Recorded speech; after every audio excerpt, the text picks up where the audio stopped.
জয় শ্রীকৃষ্ণ। আমার নতুন YouTube channel অমৃত কথাতে আপনাদের স্বাগতম। আজকে শ্রীমদ্ ভগবদ গীতার ৪র্থ অধ্যায় কর্ম সন্ন্যাস যোগের ১১ শ্লোকটি পাঠ এবং আলোচনা করার চেষ্টা করব। ওম তৎসৎ, ওম তৎসৎ, ওম তৎসৎ। ওম নমো ভগবতে বাসুদেবায়। ভক্তের মনোবাসনা পূর্ণ করার আশ্বাস বাণী প্রদান করে ভগবান বললেন, ইয়ে যথা মাম প্রপদ্যন্তে তাং তথৈব ভজাম্যহম মম বর্তানুবর্তন্তে মনুষ্যা পার্থ সর্বশ। ভগবান বললেন, হে পৃথানন্দন, যে ভক্ত যেভাবে আমার শরণাগত হয় আমি তাকে সেইভাবেই আশ্রয় দান করে থাকি, কেননা সকল মনুষ্য সর্বপ্রকারে আমারই পথের অনুসরণ করে। এই শ্লোকটির ব্যাখ্যা করতে গিয়ে স্বামী রাম সুখদাস মহারাজ বললেন, ভক্ত যে প্রকারে, যেভাবে, যে সম্বন্ধ নিয়ে ভগবানের শরণাগত হয়, ভগবান সেই ভক্তকে সেইভাবেই, সেই সম্বন্ধ অনুসারেই কৃপা করে থাকেন।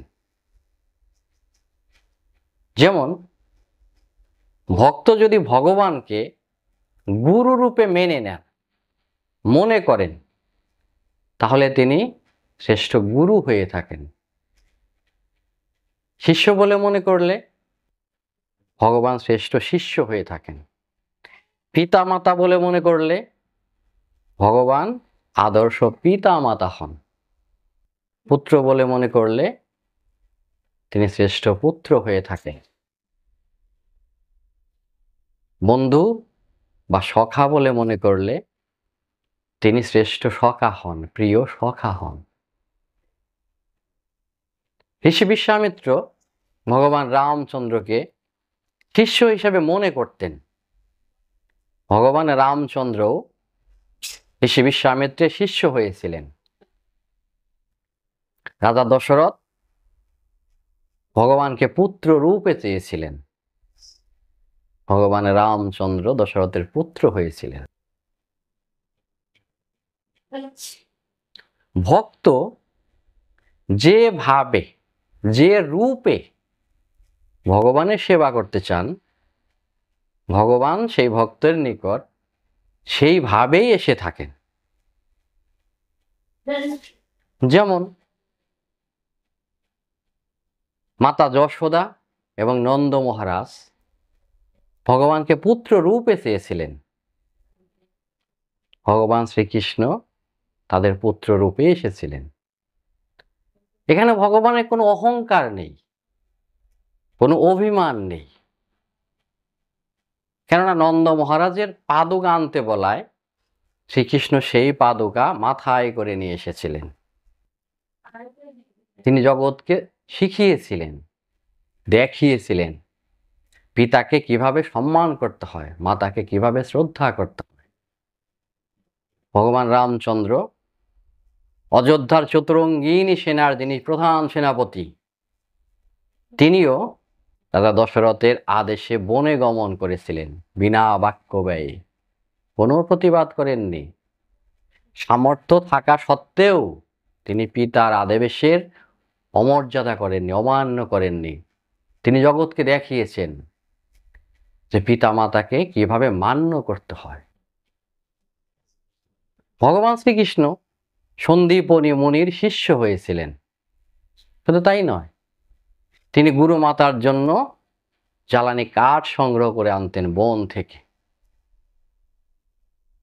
ভগবান শ্রীকৃষ্ণ বন্ধু সুদামার পা ধৌত করে দিয়েছিলেন। তিনি বিদুর পত্নীর কলার খোসা মাতা শবরীর উচ্ছিষ্ট ফল গ্রহণ করেছিলেন।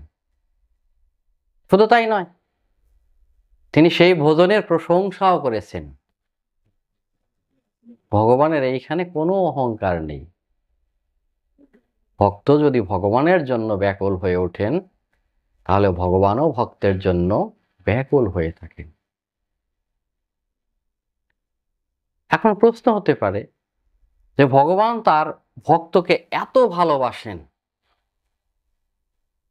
এত কৃপা করেন, এত দয়া করেন, তাহলে সাধকের বা ভক্তের ভগবত প্রাপ্তিতে তো কোনো বাধা থাকতে পারে না এবং কোনো বিলম্বও হতে পারে না।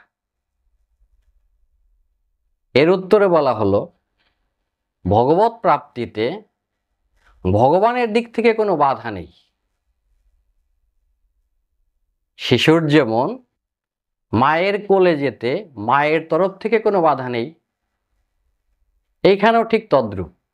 ভগবানকে প্রাপ্ত করতে ভগবানের দিক থেকে কোনো বাধা নেই।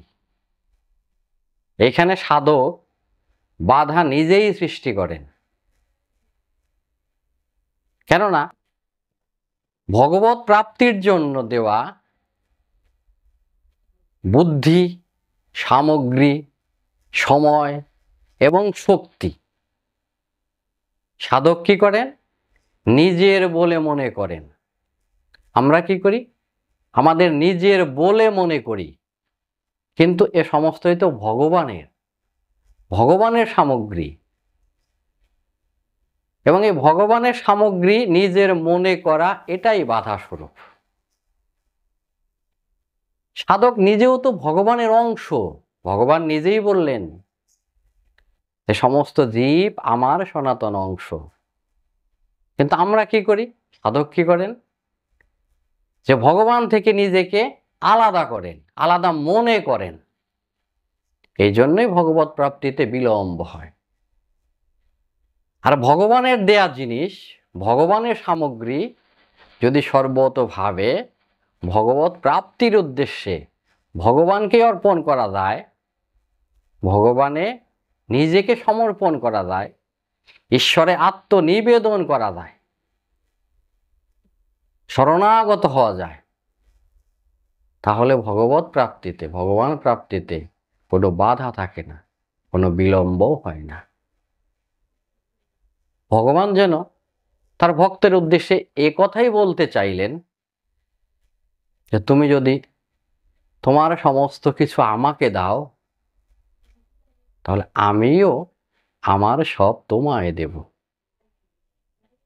তুমি যদি তোমাকেই আমাকে দান করো, তাহলে আমিও নিজেকে তোমায় দেব।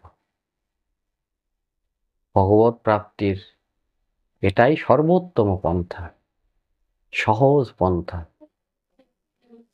ঈশ্বরে আত্মনিবেদন করা। কারণ তিনি তো করুণাময়, করুণার সিন্ধু। ভক্তকে তিনি অত্যন্ত ভালোবাসেন, কৃপা করেন। ভক্ত তার নিকট শ্রেষ্ঠ। জয় শ্রীকৃষ্ণ। সবাই ভালো থাকবে। ঈশ্বর সবার মঙ্গল করুন। আসুন আমরা প্রত্যেকেই গীতা পাঠ করি, অন্যকে পাঠে উৎসাহিত করি, আমাদের সন্তানদের অনুপ্রাণিত করি গীতা পাঠের জন্য। জয় শ্রীকৃষ্ণ।